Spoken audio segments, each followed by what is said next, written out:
Gonna go from this to this. Everything brand new. Woo-wee, looking good to go. Early style Nova. Got everything cleaned out. Took the axles out. Took the diff out. Open carrier. Somebody welded this. We got all that stuff off. Customer brought me Yukon POSI 373s kit, all from Quick Performance. Got the new axle bearing seals. I'll open up that later because those are the axles. And also got a brand new TA performance cover. So right now I have the carrier bearings already pressed on. The pinion bearing already pressed on. I like using these shims that go underneath the race instead of the shim that goes underneath the pinion bearing, because setting it up, it just makes it easier to smack the race out and, you know, redo the shims if I need to. So with that being said, I'm gonna continue and let's just keep going. The ring put on, getting the ring gear bolts torqued down. These are torqued down to 55 foot-pounds. I love torquing things down, best thing. So I put a little Loctite on these, got the bolts all torqued down, got all this held down. All this kit came from Quick Performance. I do enjoy using Quick Performance. They do have good prices on the whole kits. So if you guys need a rebuild kit or a POSI or anything, Quick Performance, definitely the way to go. So with that being said, this is done. I'm about to make the shim stacks for this. I'm gonna press this out just to get the shim underneath there, just to give me a base point, and we'll be back.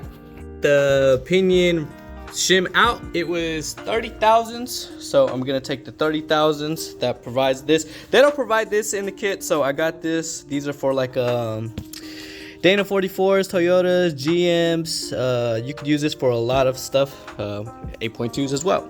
So I'm gonna put that shim right there, grab the race, try to get it nice and center, and then use my race driver and drive it in. I'm gonna shim it up and get this, set it up, test it, and we'll see. We'll run a pattern and look at it. Before I even run a contact pattern, I definitely put the dial indicator on it just to make sure that it does have the right backlash within spec between 6 to 10 thousandths, because if you're at like 4 thousandths or 12 thousandths, then you're not even within spec, so it's not even worth it to even run a contact pattern. This being at 6 thousandths, it is good.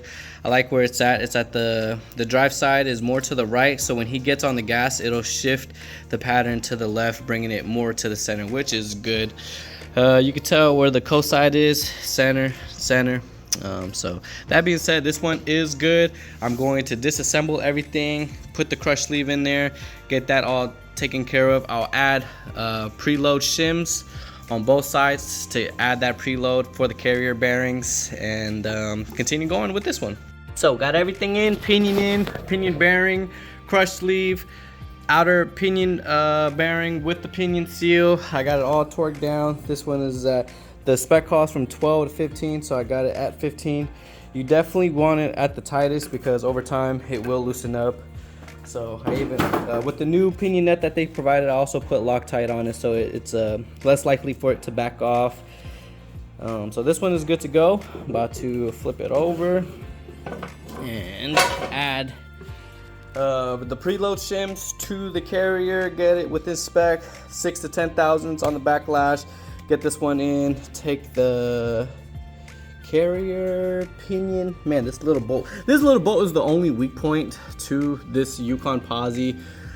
It is super thin, so if you're on the gas or whatever and this thing tends to break, you'll be screwed. So gonna get all this set up and get back to you. Main cap bolts, they get torqued down to 60 foot-pounds, so I'll do this before I recheck it with the dial indicator, because when you torque these down, it applies a little bit more pressure, so it brings it closer to it. So nice and tight. About to put the dial indicator on here and show you guys. So got the dial indicator on it, 6 thousandths on the backlash, which is nice and tight. Like I said, over time it will loosen up, not by much. So 6 thousandths, 6.5, which is still good. So I'm about to put a new, about to add a little bit more marking compound, run it again, and let's see what the final result is. Back pattern looks beautiful. Like I said, once he's on the gas, it'll bring it more up. Drive side, coast side is not running off. It's not too high, it's not too low. Within the meat to potatoes, that is good. So I'm about to add the axle bearings and seals, pull the axles out, see if they have the studs, and just continue to keep on going. Man, this thing looks nice.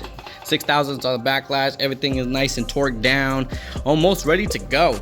All right, so hit it with the wire wheels best as I could, degreased it, soap and water, brake cleaner, ran some primer on it, give it a little base coat, something to stick on. So first coat, then I'm about to do another coat. Painted, clear coated, put the brand new axles. They didn't come with any studs, so about to just bolt the cover on. But what we got cooking in the kitchen, friction modifier, Lucas 8090. Everything is good to go on this one. Oh man, so that's gonna wrap it up for this video. Like, comment, subscribe, let me know what you like. Tomorrow I got another rear end to do. This one is a 8.2 Nova rear end, kind of show you how to do things like that. This is for the customer, of course. Gotta get, this is all, man, you know, he brought me all the parts, he brought me everything. I gave it a little nice paint job on this one, so this one is good to go. So we'll see you on the next one.